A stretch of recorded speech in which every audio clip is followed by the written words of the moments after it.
what can be worse than a pay-to-win game? A pay-to-win crowdfunded game. Obviously, for those of you that've been living under a rock or somehow managed to stay away from any type of online game forums, you might not really know what this term means. Now, in simplest terms, a pay-to-win game would be a game where you spend money instead of actually playing it to get what you want. For example, buying the best weapon in the game, a spiked dildo bat, or Vaseline as an upgrade, without actually putting in any effort. Also, such things as premium ammo that is better than normal ammo, that you can only buy with real money, is pay to win. Coincidentally, World of Tanks actually has that. So what about Star Citizen? Oh my, you just need one look at the pledge store and you'll witness one of the most insulting pay-to-win stores you could ever imagine. They're not only selling ships and upgrades for them alongside some more innocent purchases such as skins, but you also could buy the insurance form papers, also known as land claim tools in there. You know, the tools for which people will have to grind if they want to get them in the normal way. So not only the richest whales will get to bask in their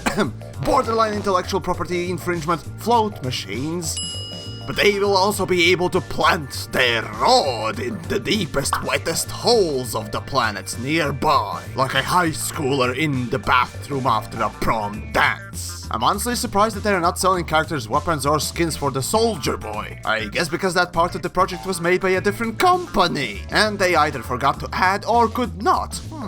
Now I wonder which one it is. What a mystery. Now, after my little wankerade, someone from the Reddits or forums will surely let me know in the comments that Chris Roberts himself have said, "No pay to win, you should never be able to buy anything with real money you can't buy in with in-game credits." But he did not mention pay to win crowdfunding. Gotcha, suckers! Remember, whatever you choose to buy currently in the quote-unquote already 6-year-old crowdfunding campaign, you will get to use as soon as Star Citizen launches as a real game. As soon as. See, that quote only applies to the released version of the project, not what happens during crowdfunding. This period in games development is basically like Wild West. Any hand-in-cock Richard Dixon can get whatever he wants, even if it's 50, maybe even 90% of the potential game's progress. Now, think about this for a second. You can basically almost finish the game before it has been even released. Fuck me in the ass with a great big black dragon dildo from space. This is ridiculous. Yes, some games in crowdfunding stage offer rewards like better starting equipment, but not like this. Not to the extent of butt-fuckery that Star Citizen offers. First off, are devs not interested in offering their players, their most avid supporters, the best experience possible? Do they really consider granting all the things in the game unlocked to their whale backers as the best experience? Then either they have no faith in the actual gameplay being good, or as usual they just don't give a fuck, which seems to be a running theme with Star Citizen and Cloud Imperium games. And second, one of my fans actually rose a rather good point. Wouldn't backers be griefed the most once the real thing goes live? Since everyone just starts with the starter garbage, only those with something to lose will lose the most. Oh, and third, putting aside the solo pay-to-win aspect, how about guilds, or as they are known in Star Citizen, organizations? Wouldn't they get a leg up on the start thanks to someone amongst their ranks having access to the star cast rate or 9000?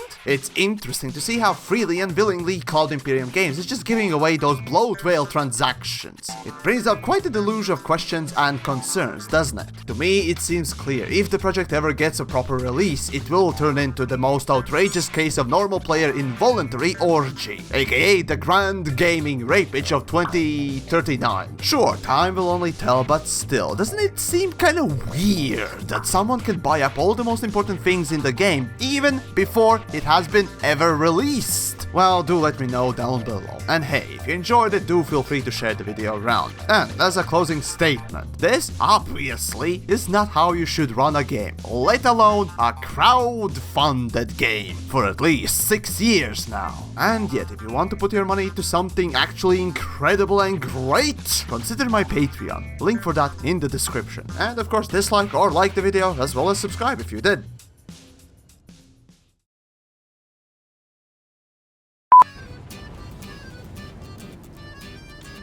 Okay. Oh shit! Yeah, no.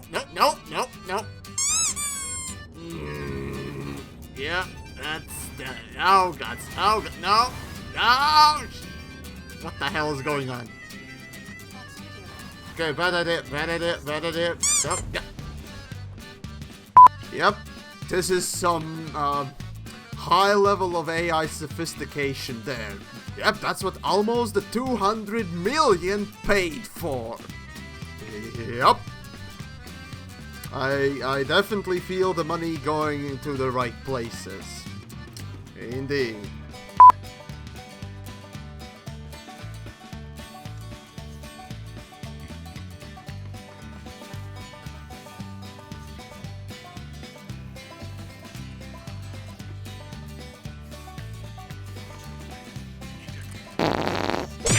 Splat! Splat! Okay.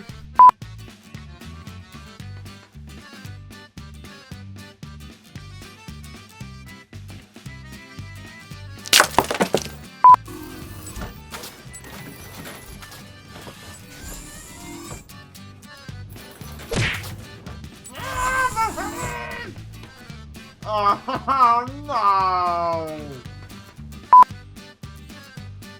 Yay! This is what kind of animations you get for 200 million. Oh, this dude definitely knows how to fly. Oh my god. Okay, let's see what happens now.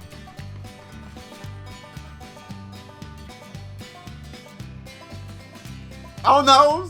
He's gonna crush me? No? Yep, he's attempting to crush me. Better luck next time? Maybe? Well, there goes the professional attempt at